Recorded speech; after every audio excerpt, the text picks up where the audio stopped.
ठीक है, यहां तक हमने पिछले क्लास में पढ़ाया था। पदार्थ कौन है इसके बारे में भी बताया था आपको कि पदार्थ वो है जो स्थान छेकता है, जिसमें भार होता है, वो क्या है? पदार्थ है। इन है, जिसमें भार हो, जो स्थान छेकता हो, वो क्या है? पदार्थ है।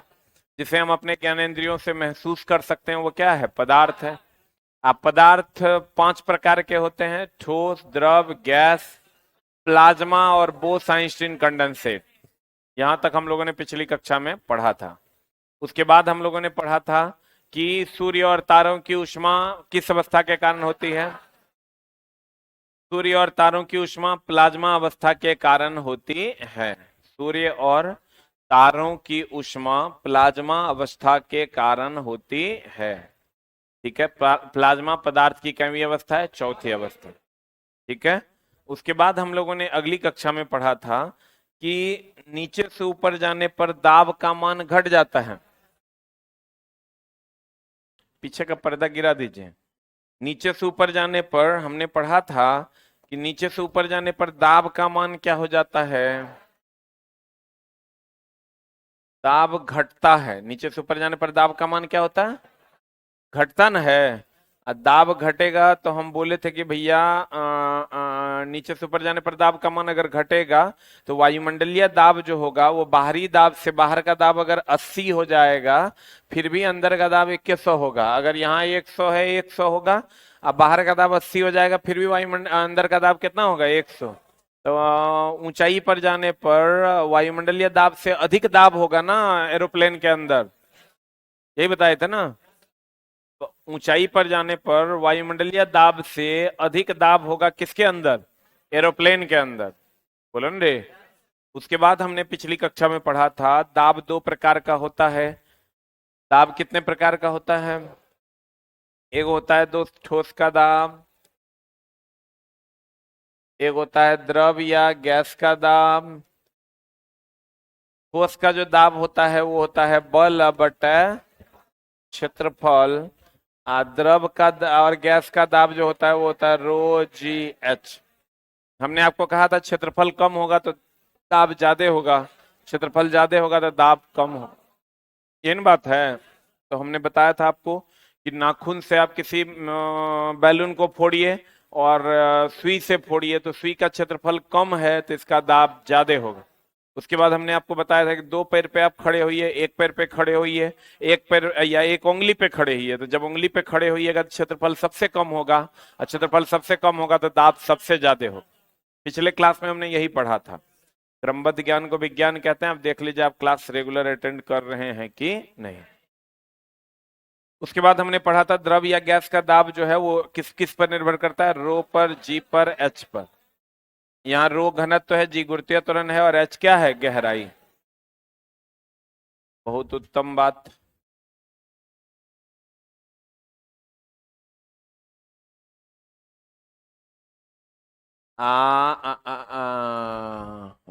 तरल कौन है जिसमें बहने का गुण होगा?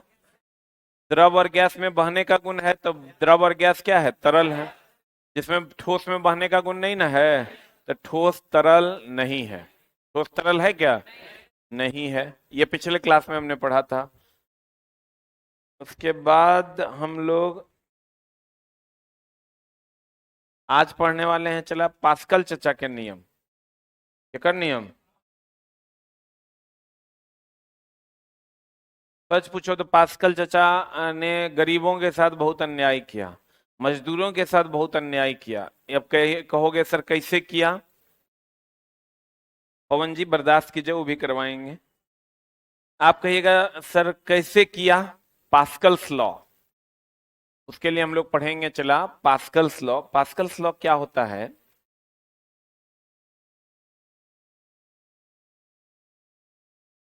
पास्कल चचा ने गरीबों के साथ कैसे अन्याय किया? जो चला 10 लेबर मिलके जो काम करता था उसको बिना लेबर का करने का थ्योरी दिया किसने? पास्कल ने। पास्कल ने कहा कि 10 को लेबर मिलके जो काम करेंगे उसको बिना लेबर के किया जा सकता है। अब समझ लो कि तुम पहले एक ट्रैक्टर पे 4 से 5 लोगों की जरूरत होती थी। 4 से 5 लोग मिट्टी या गिट्टी जो भी था वो लोड करते थे, और 4 से 5 लोग उसको अनलोड करते थे। अब तो चला अनलोड में तो कुछ करने नहीं है, अनलोड में आ गया जेसीबी, आ गया ना। तो ये सब किसका देन है? पास्कल। अनलोड में तो एगो स्विच खाली ऐसे खींचना है हाइड्रोलिक का, अब बस ऐसे धीरे धीरे धीरे धीरे करके सारा माल क्या होगा? अनलोड हो जाए। तो पास्कल चचा ने क्या कहा? पास्कल चचा ने कहा कि अगर, पहले तो आप एक बात बताइए, अगर द्रव का किसी खास जगह पर सभी दिशाओं में दाब समान होगा कि अलग अलग? कोई भी द्रव की बूंद है, उसका सभी दिशाओं में दाब समान होगा कि अलग अलग होगा? क्योंकि अगर गहराई एक गो है तो समान गहराई पर समान दाब होगा चारों दिशाओं में, इसमें कोई डाउट है क्या? हाँ, लेकिन अलग अलग बूंद अगर अलग अलग गहराई में होगा तो सब जगह दाब अलग अलग होगा कि सेम होगा? इसमें भी कोई डाउट नहीं है। समान एक, अगर किसी खास बूंद पर बात करें तो उस पर अलग अलग दिशाओं में दाब समान होगा कि अलग अलग होगा? लेकिन अलग अलग बूंद अगर अलग अलग गहराई में है तो दोनों पर दाब अलग अलग होगा, क्योंकि दोनों की गहराई अलग अलग। बोलन रे, अब ध्यान दीजिएगा। जैसे मान लीजिए कि आपको 100 न्यूटन की वस्तु उठानी है। मान लीजिए कोई वस्तु है जिसका भार जो है 100 न्यूटन है। इसको उठाने के लिए इसके बराबर तथा विपरीत उतना ही या उससे ज्यादा बल लगाना पड़ेगा। इसको अगर उठाना है तो कम से कम 100 न्यूटन या उससे अधिक, 100 न्यूटन या उससे अधिक बल लगाएंगे तभी ना उठेगा। 100 न्यूटन या उससे अधिक बल लगाएंगे तो क्या हो जाएगा? उठ जाएगा। क्लियर है? लेकिन न्यूटन साहब ने, पास्कल साहब ने कहा कि आप 100 न्यूटन की कोई वस्तु है ना भारी, उसको आप 1 न्यूटन से उठा सकते हैं। जहां 100 लेबर काम कर रहा है वहां 1 लेबर काम कर देगा। लोगों ने कहा कैसे? तो उन्होंने एक लॉ दिया जिसका नाम रखा गया पास्कल्स लॉ। कौन लॉ? अब पास्कल चचा का नियम क्या था, गौर फरमाइएगा। हाइड्रो, आपको एकदम सभी एग्जाम्स के लिए वीबीआई क्वेश्चन है, हाइड्रोलिक से संबंधित नियम किसने दिया? पास्कल।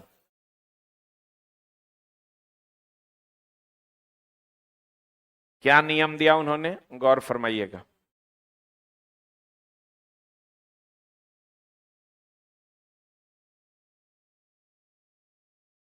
क्या नियम दिया उन्होंने? उन्होंने नियम दिया कि ये चला, मान लीजिए कोई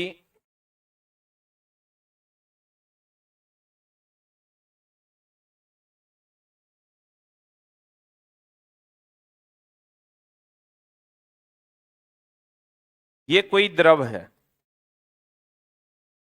क्या है? चलाइए। कोई द्रव है और यहां पर 100 न्यूटन की कोई वस्तु है।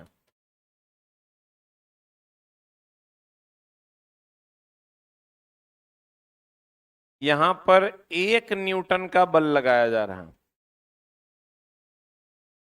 आप यहां पर 1 न्यूटन का बल लगाइए, ये 100 न्यूटन की वस्तु ऊपर उठ जाए। खाली बीच में जो द्रव है,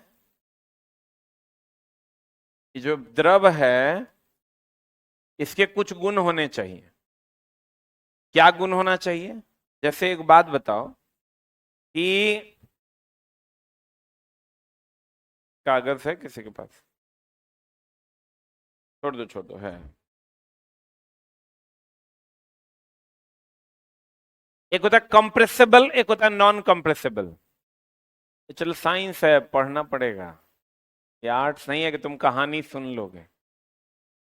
और ये ऐसा चीज है कि एक बार आपके दिमाग में अट गया तो फिर आपसे बाहर ये कभी नहीं जाएगा। लेकिन इसको पढ़ना पड़ेगा। आप अगर स्टूडेंट लाइफ में हैं तो आपको हर हाल में अपने दिमाग को कंसंट्रेट करके इस पर लगाना ही पड़ेगा। आप भाग नहीं सकते पढ़ाई से। आप भागिएगा तो फिर भागते रह जाइएगा तो फिर आपको कोई बचा नहीं सकता लेबरगिरी करने से।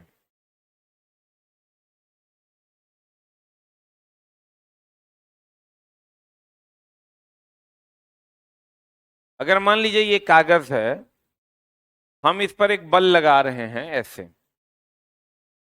एक होता है कंप्रेसिबल, एक होता है नॉन कंप्रेसिबल। कंप्रेसिबल मतलब संपीड्य, जिसको दबाया जा सके, कंप्रेस किया जा सके। कंप्रेस करना मतलब दबाना।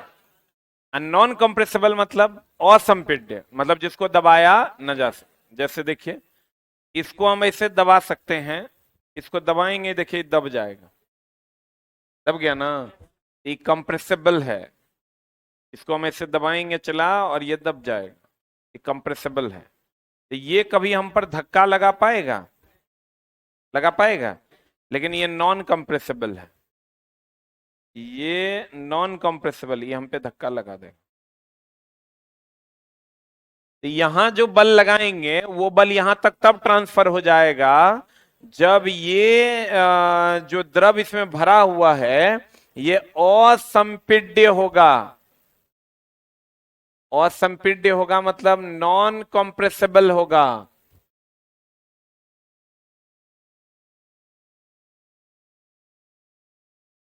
क्या होगा ये? नॉन कंप्रेसिबल होगा। नहीं समझे? अगर ये कंप्रेसिबल होगा तो कभी हम पर ये धक्का लगा पाएगा? अगर इस पर धक्का लगाना है यहां से, तो इस द्रव का गुण होना चाहिए कि ये कंप्रेसिबल होना चाहिए कि नॉन कंप्रेसिबल? नॉन कंप्रेसिबल होना चाहिए और संपीड्य होना चाहिए। और एक सयानता होता है, इसी चैप्टर में आप पढ़िएगा, तो ये असयान भी होना चाहिए। नॉन विस्कस कहते हैं। अब नॉन विस्कस क्या है उस पर भी हम लोग प्रकाश डालेंगे इस चैप्टर में। नॉन विस्कस होना चाहिए, खास करके असंपीड्य तो होना ही होना चाहिए। असंपीड्य होगा मतलब इसे दबाया नहीं जा सकेगा, तभी यहां जो बल लगाएंगे वो यहां क्या होगा? ट्रांसफर। और ये जो द्रव है इसको हम लोग हाइड्रोलिक कहते हैं। क्या कहते हैं?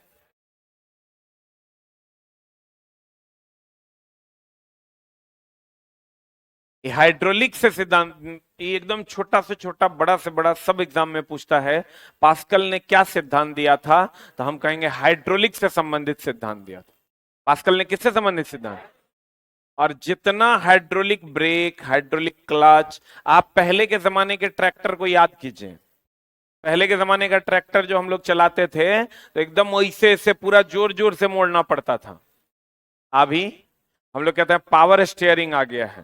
तो पावर स्टीयरिंग आ गया है मतलब हाइड्रोलिक आ गया है। जो काम 10 न्यूटन लगा के होता था वो काम 1 न्यूटन लगा के हो रहा है। हाइड्रोलिक। अब ब्रेक पहले लगाने के लिए चढ़ जाना पड़ता था, ट्रैक्टर का ब्रेक अगर पहले वाला कोई लगाए होंगे। अब तो हल्का सा ऐसे दाबिएगा ब्रेक लग जाता है। तो क्योंकि अब हाइड्रोलिक आ गया, hydraulic brake, hydraulic clutch, hydraulic steering, hydraulic से संबंधित जितना भी बात है उस सब के कर देन है पास्कल। इतने क्वेश्चन पूछेगा और कुछ नहीं पूछेगा। That is very very important for all exam कि हाइड्रोलिक से संबंधित नियम किसने दिया? पास्कल ने। और hydraulic brake, hydraulic clutch, hydraulic gear, hydraulic steering, इस सब का सिद्धांत किसने दिया? पास्कल। ठीक है ना? उन्होंने कहा कि द्रव की किसी खास बूंद पर सभी दिशाओं में दाब समान लगते हैं। सभी दिशाओं में दाब क्या लगते हैं? सभी दिशाओं में दाब समान लगते हैं। द्रव की किसी खास बूंद पर सभी दिशाओं में दाब क्या लगते हैं?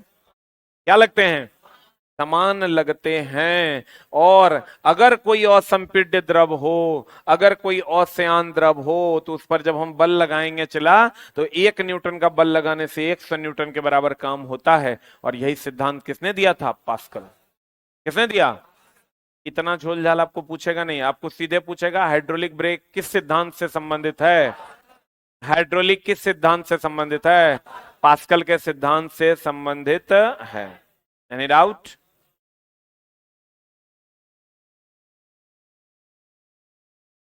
हो पास्कल चचा के नियम। यदि, ध्यान दीजिएगा, यदि गुरुत्वीय प्रभाव, गुरुत्वीय प्रभाव मतलब जी, को शून्य माना जाए तो संतुलन की अवस्था में द्रव के भीतर प्रत्येक बिंदु पर दाब समान होगा कि अलग अलग होगा? द्रव के भीतर किसी भी बिंदु पर आप दाब लीजिएगा तो हर जगह समान होगा कि अलग अलग होगा? गुरुत्व बल को अप्रभावी मानने पर गहराई के साथ द्रव का दाब बढ़ता है कि घटता है? P बराबर हम पढ़ाए आपको रो जी एच, तो गहराई बढ़ेगा तो दाब बढ़ेगा ना, दाब बढ़ता जाता है। परंतु समान गहराई पर द्रव का दाब क्या रहेगा? समान गहराई पर द्रव का दाब समान रहता है। किसी बर्तन में बंद, देखो यही दिया था पास्कल ने, मात्र यहां से 1 न्यूटन का बल या 2 न्यूटन का या 10 न्यूटन का बल लगाइएगा, 300 किलो का कार को उठा लीजिएगा। कंडीशन सप्लाई, ये जो यहां से बल लगाओगे आई पानी इसको धकेलेगा। कंडीशन सप्लाई, ये द्रव संपीड्य होना चाहिए कि असंपीड्य? कहते किसी बर्तन में बंद द्रव के किसी भाग पर आरोपित बल द्रव द्वारा सभी दिशाओं में समान मात्रा में लगेगा कि असमान मात्रा में लगेगा? अब बर्तन का आकार द्रव के दाब को प्रभावित नहीं करता। हम बोले थे द्रव का दाब होता है रो जी एच। बताइए इसमें आकार या आकृति या क्षेत्रफल पर द्रव का दाब निर्भर करता है? तीन ही चीज पर निर्भर करता है, घनत्व पर, गुरुत्वीय त्वरण पर और किस पर? गहराई पर। ये सब कुछ नहीं पूछेगा। ये पीछे था आई महा भी आई है, एम भी आई। जो लोग चला बुक नहीं लिए हैं बुक ले लीजिए, बुक लीजिए। पढ़ने आए हैं पटना तो पढ़िए, या घर पे भी हैं तो चला पढ़िए, ना तो दूसर कोई उपाय नहीं है। जो लोग अभी चला पढ़ने आए हैं ना, कल लेवरगिरी करना पड़ेगा अगर सही तरीके से नहीं पढ़िए। किताब जो लोग नहीं लिए हैं वो किताब बुक ले लीजिए। पटना आए हैं चला तो यहाँ रह के खाना खाने नहीं है ना आए हैं, पढ़ने आए हैं। हमको तो यही नहीं समझ में आता है चला कि बहुत सारे बच्चे ऐसे भी, हमको एगो लड़का मिला, उकर अजबे कहानी है। वो यही तो था, एक हम किताब भी दिए हैं। ये दूगो दोस्त है, रूम पार्टनर है, दोनों मिला के ये वो किताब ले ले। ऐसा भी होता है क्या? मतलब चला पटना में 4,000 रुपये महीना रहेंगे खाएंगे, 4,000 से कम में हमको नहीं लगता है कोई रह पा रहा होगा। 2,500 कम से कम खाएगा, 1,500 कम से कम रूम रेंट है उसका, 3,500 4,000 रुपये महीना खाएंगे, लेकिन 300 का किताब नहीं लेंगे। करने क्या है भैया? पढ़ने। मेन काम क्या है? पैसा बचाना। मेन काम तुम्हारा पैसा बचाना है कि मेन काम पढ़ना है? रे छोटा सा तो पढ़ना तो पढ़ो ना। हाय रे दुष्ट दानव, पढ़ने के लिए चला बुक की जरूरत है ना। ऐसा है 2 चिलम गाजा पी लोगे तो सीख जाओगे? तो गजे लेके आओ 1-1 पुड़िया जी बहाल। पढ़ने के लिए चला बुक की आवश्यकता। ए काहे लड़ रहा है रे, काहे लड़ाई कर रहा है?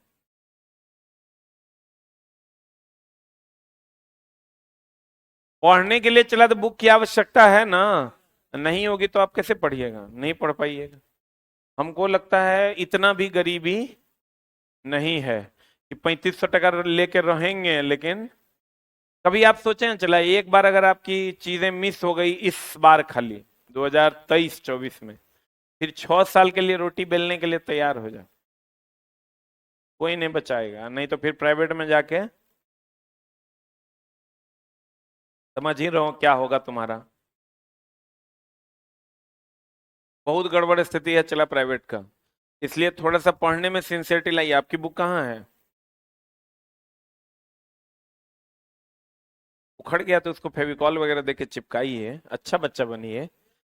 पास्कल के नियम के आधार पर कोई द्रव चालित यंत्र बनाए, कई द्रव चालित यंत्र बनाए गए, महा भी आए, जैसे hydraulic press, hydraulic lift, hydraulic brake. ये सब क्या है? पास्कल के सिद्धांत। हाइड्रोलिक जहां लग गया इसके अलावा कुछ नहीं पूछेगा। हाइड्रोलिक लग गया मतलब पास्कल का सिद्धांत, हाइड्रोलिक लग गया मतलब पास्कल का सिद्धांत। ये चला हाइड्रोलिक ब्रेक है, ये मशीनें पास्कल के 2 मूलभूत गुण। अब पास्कल का जो सिद्धांत है चला इसमें 2 गुणों पर यह काम करता है। अब 2 गुण क्या क्या है? हम बोले थे असंपीड्य होगा, द्रव की संपीड्य होगा। द्रव, ये मशीनें पास्कल के 2 मूलभूत गुणों पर निर्भर करती है। द्रव लगभग असंपीड्य होते हैं, अर्थात दाब देकर उनके आयतन को घटाया या बढ़ाया जा सकता है। असंपीड्य होगा मतलब दबेगा नहीं, जे अगर आयतन रहेगा वही रहेगा। असंपीड्य रहेगा तो दब जाएगा, तब तो अगर आयतन घट न जाएगा। यानी दाब देकर उसके आयतन को घटाया या बढ़ाया।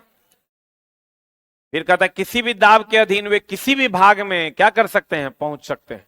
अगर आप दाब दीजिएगा तो किसी भी भाग में वो यहां तक पहुंच सकते हैं, ये उसमें गुण होना चाहिए। हाइड्रोलिक मशीनों द्वारा कम बल लगाकर अधिक काम किया जाता है कि ज्यादा बल लगाकर कम? कम बल लगाकर अधिक काम किया जा सकता है। पहले का जो गाड़ी सब था चला, महिलाएं नहीं चला पाती। आज जो तुम ये जूती यहां देख रहे हो, ये जूती is totally depend upon pascal चचा। पास्कल चचा की ही देन है। नहीं तो चला पहले का गाड़ी में जो जीप वगैरह कमांडर वगैरह था उसमें ब्रेक लगाना, चढ़ जाओगे तो ब्रेक नहीं लगेगा। लेकिन अब तो खैर जरा सा ऐसे मारिएगा पट से लग जाएगा। सब किसका सिद्धांत है? हाइड्रोलिक का। दाब पर आधारित उदाहरण किस पर आधारित चला? कभी चाकू चलाए हैं? एक होता कुंद चाकू, भोथर चाकू चलाए हो?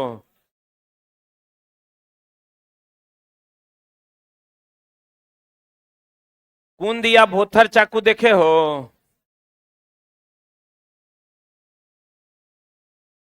आप बोलोगे चला ये क्या होता है? रोज चाकू चलाते होंगे आप लोग आलू काटने के लिए।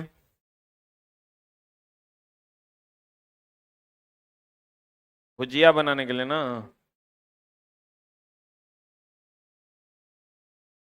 देखो एक बात बताओ, भोथर चाकू से कभी आप काटे हैं? भोथर चाकू को हम लोग ब्लंट भी कहते हैं। उससे कभी आप काट के देखिएगा, आपको ज्यादा बल लगाना पड़ेगा कि कम बल लगाना पड़ता है? ज्यादा बल लगाना पड़ता है क्योंकि वो मोटा होता है। तो मोटा होगा चला तो अगर क्षेत्रफल ज्यादा होगा तो दाब कम लगाएगा, तो हम लोग जोर से दबाएंगे तब ना कटेगा। तो कहते हैं कुंद या भोथर या ब्लंट चाकू से किसी वस्तु को काटने में कठिनाई का अनुभव होता है। भोथर चाकू से काटिएगा तो कठिनाई का अनुभव होता है क्योंकि धार कम होने पर उपयुक्त दाब पैदा करने के लिए क्या करना होता है? अधिक। चूंकि धार वगैरह में कम है तो दाब वगैरह में नहीं लग पाता है, तो जोर से दबाते हैं। बुलंदे एक बात बताओ, भारी वाहन के टायर, ट्रैक्टर वगैरह के जो टायर होते हैं चौड़े होते हैं कि पतले होते हैं? पक्का ना?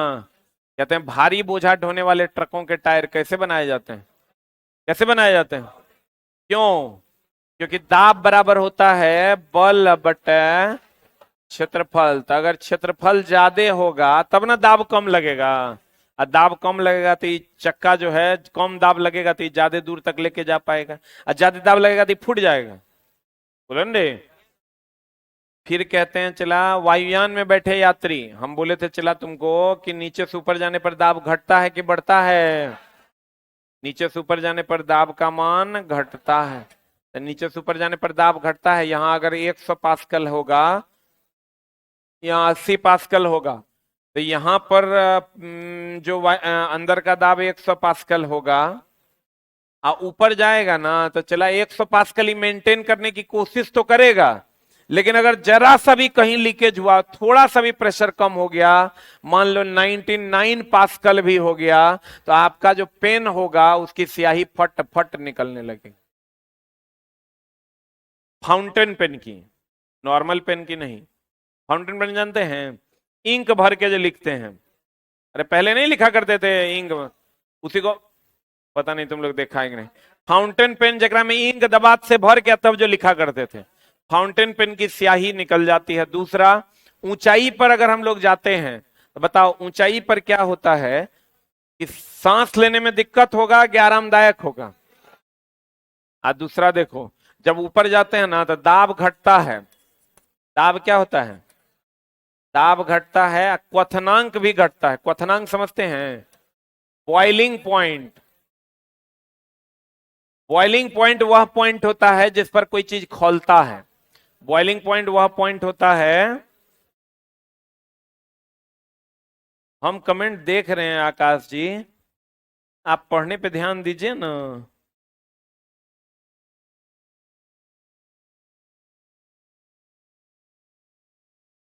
और सब क्लासरूम चेंज हो गया है, क्लासरूम चेंज हो गया, आप लोगों को साउंड का दिक्कत नहीं होगा। कहाँ थे हम? हाँ, जब आप ऊपर जाते हैं चला, तो जो पानी यहाँ 100 डिग्री सी पर खोलेगा, वो पानी ऊपर जाइएगा तो 60 डिग्री सी पर खोलेगा। कभी मुर्गा बनाए हैं? डेली बन रहा होगा, है ना। हम लोग चला चंदा लगा लगा के लॉज में बनाते थे, हॉस्टल में 20-20 टका, 20 टका तुम, 20 टका तुम, 20 टका तुम, 20 टका तुम, यही ना बात होता था। आज ये बनाएगा वो लेग पीस खाएगा। बोले फर्स्ट फ्लोर फर्स्ट रूम कर दिया उसका। हेलो।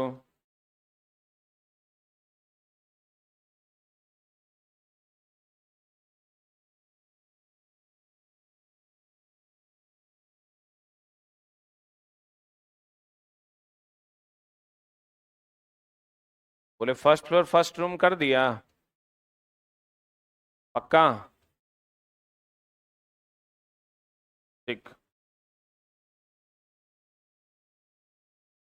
अब देखो चला, दाब घटता है नीचे से ऊपर जाने पर, तो क्वथनांक भी क्या होता है, घटता है। अगर मान लीजिए कि आप दिल्ली में हैं, तो दिल्ली यहां है। अगर दिल्ली की बात करोगे और शिमला की बात करें हम, तो दिल्ली यहां है और शिमला यहां है।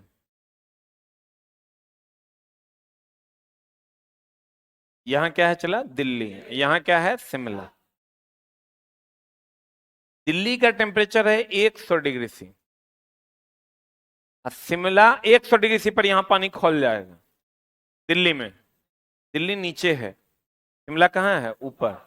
यहां पर पानी 60 डिग्री सी पर खोलेगा। हम लोग जो पानी खोलाते हैं, कितना डिग्री सी पर खोलेगा, 100 डिग्री सी पर। अब ऊंचाई पर जाइएगा तो 60 डिग्री सी पर पानी खोलने लगेगा। देखो बात बताइए, कभी अगर आप चिकन बनाए होंगे या मटन बनाए होंगे, तब क्या पानी धीरे धीरे बनता है वो, कि एकाएक बन जाता है? ज्यादा पानी देते हैं ताकि वो ज्यादा देर तक पके।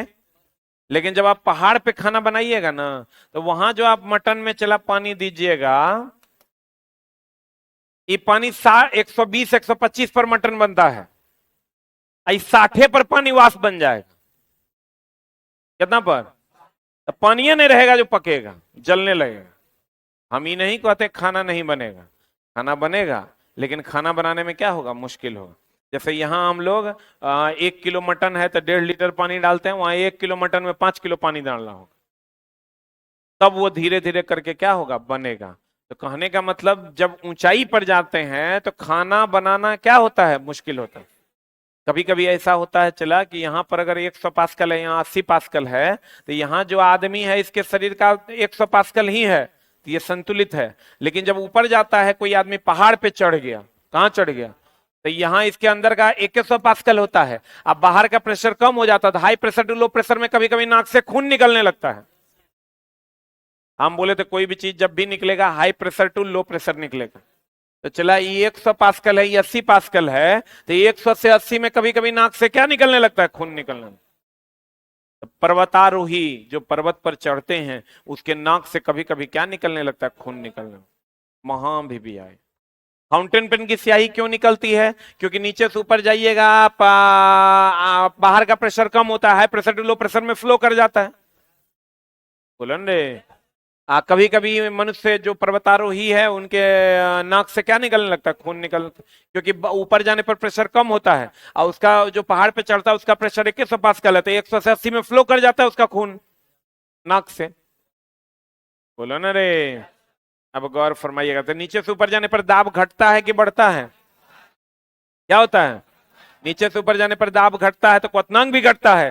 क्वथनांक घटता है तो पानी जल्दी खोलेगा। क्वथनांक क्या है, पानी के खोलने की बिंदु। क्वथनांक क्या है, पानी के खोलने की बिंदु।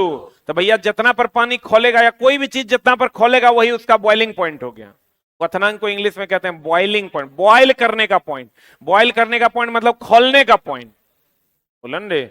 तो नीचे से ऊपर जाने पर दाब घटता है, क्वथनांक भी घटता है। तो दिल्ली में अगर टेम्परेचर T1 हो, और शिमला में टेम्परेचर अगर खोलने का T2 हो, तो T1 कम होगा कि T2 कम होगा? कौन कम होगा? T2 ना कम होगा। T2 कम होगा और T1 क्या होगा, चाहते साइंस की कक्षा है, एकदम आराम से समझने की चेष्टा कीजिए। हम 5 बार समझा देंगे, लेकिन आप समझने की कोशिश तो कीजिए। वो फिर अलग मामला है, वहां ठंडा जो होता है वो फिर अलग मामला है, वो ज्योग्राफी वाला मास्टरवा से पूछना। वायुयान में बैठे यात्री, देखो निकल गया है, हाथ में लगल है ना फाउंटेन पेन की स्याही। वायुयान में बैठे यात्री के फाउंटेन पेन से स्याही रिसने लगता है, क्योंकि ऊंचाई बढ़ने पर वायु दाब क्या हो जाता है।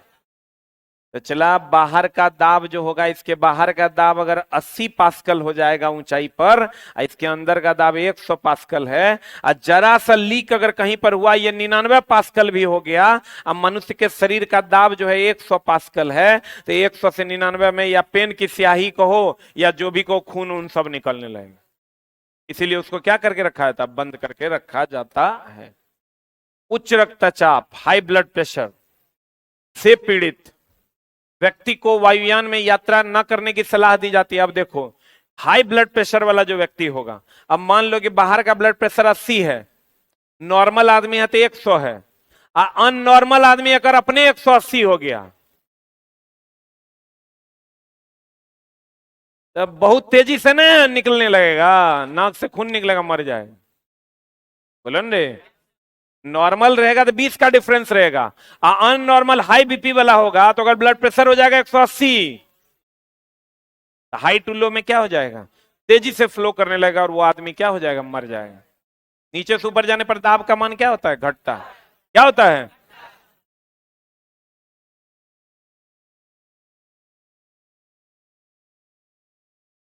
उच्च रक्तचाप से पीड़ित व्यक्ति को वायुयान में यात्रा न करने की सलाह दी जाती है, क्योंकि ऊपर वायु दाब क्या होता है, कम होता है। अतः इनके शरीर के अधिक रक्तदाब के कारण उनके नाक आदि से खून बहाने बाहर आने की क्या रहती है, संभावना रहती है। गलनांक और क्वथनांक पर दाब का प्रभाव। अब देखो, गलनांक समझते हो, चला जी, समझने की कोशिश करोगे तो समझ में आएगा। क्वथनांक जिस पर कोई चीज खौलता है, और गलनांक जिस पर कोई चीज गल जाता है। क्वथनांक जिस पर कोई चीज खौलता है, गलनांक जिस पर कोई चीज गल जाता है। जैसे चला जी, आप बर्फ लीजिए, उसको गरमाइएगा तो गल जाएगा। जितना पर बर्फ गलने लगेगा जिस तापमान पर, वही उसका गलनांक है। जितना पर बर्फ गलने लगेगा वही उसका क्या है, गलनांक। और जितना पर पानी या कोई भी चीज खोलने लगेगा वो उसका क्वथनांक है। बोलो रे, अच्छा घी देखे हो, डालडा नहीं देखे हो, घी डालडा नहीं देखे। एक बात बताइए, कभी आप एक गिलास घी ले लीजिए, ले लिए, एक गिलास घी पूरा भर दीजिए, भर दिए हो, ये घी ठंडा जाएगा, ठंडा जाएगा तो सिकुड़ेगा कि फैलेगा,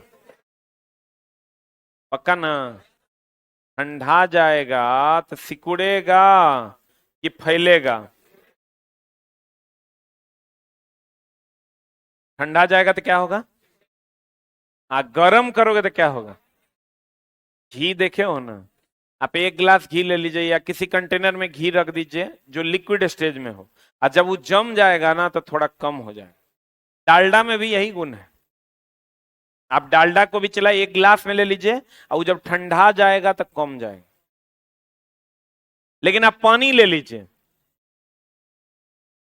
आप पानी आप एक गिलास में ले लीजिए, आप पूरा पानी खपो खप भर दीजिए, इतना पानी आप भर दीजिए गिलास में, ये पानी है, यही पानी जब चला बर्फ बन जाएगा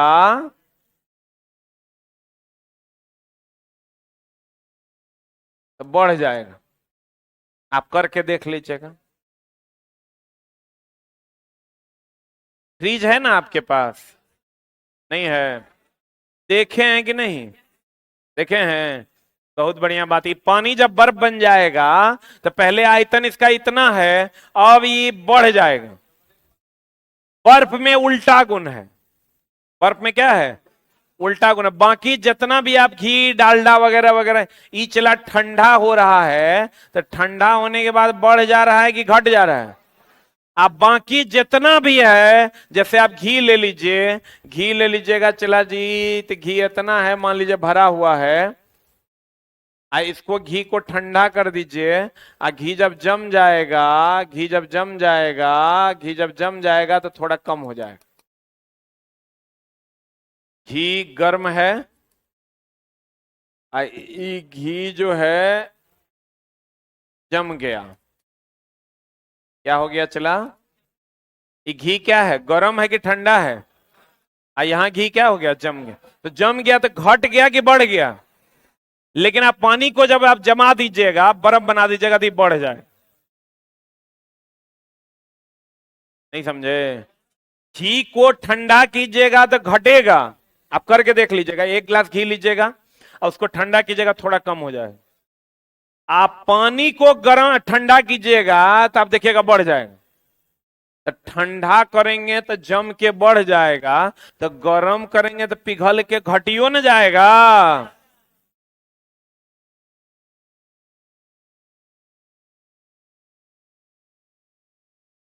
का पढ़ाई इतना आसान रहा, सब कौवा कुत्ता रोड पर घूम रहा है, पढ़ने लेता? पढ़ने के लिए concentration is very very important. तुम्हारे दिमाग में लंद फंद देवानंद चल रहा है कि देखें कौन लड़की के मैसेज आया, कौन लड़का के मैसेज आया। घर जाएंगे तो हई कुकर्म करेंगे, हऊ कुकर्म करेंगे, आज मुर्गा बनाएंगे, कल हऊ लड़की से बतियाएंगे, परसों लड़का से बतियाएंगे। ये सब अगर तुम्हारे दिमाग में चल रहा है तो जिंदगी में कभी नहीं पढ़ पाओगे, तब तो फिर तुम्हारे जो कर्म में लिखल है वही होगा।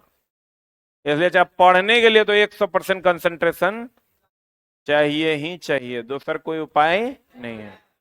नौकरी लेना है चला तो उसके लिए कंसंट्रेशन की जरूरत है, आपको चाहिए ही चाहिए। आप ये नहीं बोल सकते कि हमारा नहीं समझ में आ रहा है, ये रस क्या हो जाएगा?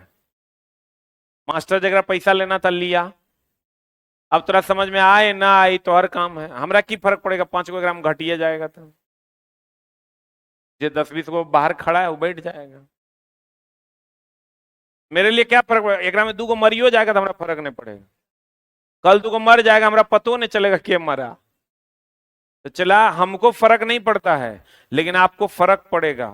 इसलिए चला जी एकदम कंसंट्रेट होइए, कंसंट्रेशन आप बढ़ाइएगा तो सीख जाइएगा, भागिएगा तो कभी नहीं सीख पाइएगा। सब्जेक्ट से भाग के या ब्लेम पॉलिटिक्स खेल के आप कभी अपने जीवन में आगे नहीं बढ़ सकते। हम लोग क्या करते हैं, पटना नहीं आ पा रहे थे तो कहते थे पिताजी के कारण हम पढ़ नहीं पा रहे हैं, क्योंकि वो पैसा देते तो हम पढ़ लेते हैं। और जब पटना आ गए तो आप कह रहे हैं मास्टर के कारण हम नहीं पढ़ पा रहे हैं, मास्टर अगर पढ़ा देता हमको बढ़िया से तो हम पढ़ लेते हैं। आई सब हो जाएगा तो बाद में कोई इल्जाम लगाइएगा बोर्ड ने सही क्वेश्चन नहीं दिया इसलिए हमारा रिजल्ट नहीं हुआ। अब वो हो जाएगा तो कहिएगा ओ फिजिकल में जो है ना तनिए ठा के लिए छटा गए, उस दिन तबीयतें खराब, भगवान जी मेरे साथ गलत कर रहे हैं इसीलिए मेरा नहीं हुआ। तो चला ब्लेम पॉलिटिक्स से फाइनली तुमको 0 मिलना है, ब्लेम पॉलिटिक्स को बगल करो और पढ़ाई पे ध्यान दो, तभी तो हर काम होना है। हमने क्या कहा चला कि घी को अगर हम ठंडा करेंगे तो उसका आयतन घटेगा, घी को अगर फिर गर्म कर देंगे तो आयतन बढ़ जाएगा। अगर पानी को ठंडा करेंगे तो आयतन बढ़ेगा, आप पानी को फिर गर्म कर देंगे आयतन घटेगा। क्या रे पक्का? ये चला देखो, घी, डालडा, मोम, नारियल तेल, इस सब का ये गुण है कि ठंडा करोगे तो सिकुड़ेगा और गर्म करोगे तो फैलेगा। इसमें पानी, ढलवा लोहा, ढलवा लोहा, बिस्मत, इस सब में ये गुण है कि गर्म ठंडा करोगे तो फैलेगा और गर्म करोगे तो सिकुड़ेगा। दैनिक जीवन में जितना भी चीज है ना चला, सब में ये गुण है, ठंडा करेंगे तो सिकुड़ेगा, गर्म करेंगे तो फैलेगा। लेकिन ये 3 गो अपवाद है, पानी, ढलवा लोहा और बिस्मत। आप कुछ लोग कहेंगे बिस्मत क्या होता है, जैसे लोहा होता है वैसे बिस्मत होता है। ये तीनों को ठंडा करने पर अपने आयतन को बढ़ाता है और गर्म करने पर घटाता है। बोलो ना रे। अब बाकी जितनी भी चीजें हैं, कोई भी चीज देखो ठंडा होता है सिकुड़ जाता है, और गर्म होता है तो फैल जाता है। बोलो ना रे। कोई भी चीज, लोहा ले लो, उसको गर्म करो, क्या हो जाएगा? फैलेगा। खाली ढलवा लोहा को छोड़ के। अब देखो, हमने चला जी आपको क्या कहा? हमने आपको कहा, जो पढ़ाया है हम ध्यान से समझिएगा। हमने आपको कहा पदार्थ, बाबू नुनू शुगा, हम आपको बोले पदार्थ की 5 अवस्था, कौन कौन? ठोस, द्रव, gas, plasma, Bose Einstein, condensate. ठीक है। सूर्य और तारों की ऊष्मा किसके कारण? जो एकदम मेन मेन पॉइंट है, सूर्य और तारों की ऊष्मा प्लाज्मा अवस्था का, यही पूछेगा। इस पूरे में अगर कहोगे सभी गुणों में, ये को पूछेगा विसरण सबसे ज्यादा घुलने मिलने का गुण किसमें हो? गैस में होगा, ये पूछेगा। ये 2 लाइन चला जो महाभिव्यायी है, जो तोरा पूछेगा। बाकी सब तो थ्योरी है, तो पढ़ा रहे हैं। उसके बाद आप आ जाइए चला कि इस अवस्था के बाद हमने आपको पढ़ाया दाब के बारे में। किसके बारे में? दाब में भी हमने कहा एगो ठोस का दाब होगा, एगो द्रव या गैस का दाब होगा। तो ठोस का दाब होगा तो दाब बराबर होगा बल बटा क्षेत्रफल, एकर दाब होगा तो रो जी एच। द्रव या गैस का दाब क्षेत्रफल पर निर्भर नहीं करता, जितना ज्यादा गहराई होगा दाब उतना ज्यादा हो। पिछली कक्षाओं में हमने पढ़ा है। अब यहां से आते हैं चला, तो यहां मान लो 3 गो छेद कर देते हैं, ए बी सी, किसका दाब ज्यादा होगा? क्योंकि इसकी गहराई ज्यादा है तो दाब इसका ज्यादा होगा। और अगर समान ऊंचाई में छेद करेंगे, सबका दाब समान होगा। दाब क्षेत्रफल पर निर्भर करता है, कर देता है। आइए एगो बात और हम पढ़ाए, नीचे से ऊपर जाने पर दाब घटता है कि बढ़ता? दाब घटता कि बढ़ता? हाँ, दाब घटता। बीच में बढ़ता है कह देगा, हमरा पता चलेगा। क्वथनांक भी क्या होता? कोई बात नहीं, चला आपको नहीं आता है इसीलिए ना आप यहाँ आए हैं। तो हम लोग रिवीजन करेंगे, पढ़ेंगे भी, पिछली कक्षाओं को ध्यान में भी रखेंगे, तब जाके हमारा काम होगा। यानी यहाँ पर अगर 100 पास्कल दाब है तो ऊपर जाने पर 80 पास्कल हो जाएगा। अगर यहाँ पर 100 डिग्री सी पर खोल रहा है तो यहाँ 60 डिग्री सी पर खोल जाएगा। तो यहाँ खाना बनाना मुश्किल होगा। पहाड़ पर की जमीन पर? पहाड़ पर खाना बनाना क्या होगा? मुश्किल। पहाड़ पर आप खाना बनाइएगा तो वहां पानी जल्दी जल्दी वाष्पीकृत हो जाएगा, क्योंकि वहां क्वथनांक क्या है? कम। तो दिल्ली में खाना बनाना मुश्किल कि शिमला में? पक्का ना? और चला, कभी कभी फाउंटेन पेन की स्याही निकल जाती है क्योंकि ऊपर में दाब कम होता है। कभी कभी हाई ब्लड प्रेशर वाले व्यक्ति को नाक से खून निकलने लगता है क्योंकि ऊपर में दाब कम होता है। पहाड़ पर चढ़ने वाले व्यक्ति के भी नाक से क्या निकलने लगता है? खून निकल। जितना हाइड्रोलिक से संबंधित है सब पास्कल नहीं। हाइड्रोलिक से संबंधित जितना भी है, hydraulic brake, hydraulic clutch, hydraulic lift, ये सब किसका नियम? किसका नियम? क्लियर है? पक्का? कहेगा हाइड्रोलिक ब्रेक किससे संबंधित है? पास्कल। हाइड्रोलिक दे दिया मतलब पास्कल। क्लियर है? भोथर चाकू में ज्यादा बल लगाना पड़ेगा, कौन? आज ज्यादा बोझा ढोने वाला ट्रक का टायर चौड़ा, चौड़ा की पतला? क्लियर है? Thank you very much.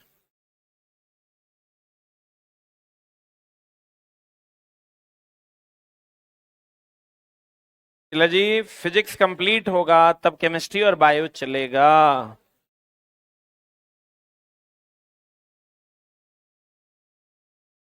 Recorded video open नहीं हो रहा है, ऐप को अपडेट कीजिए।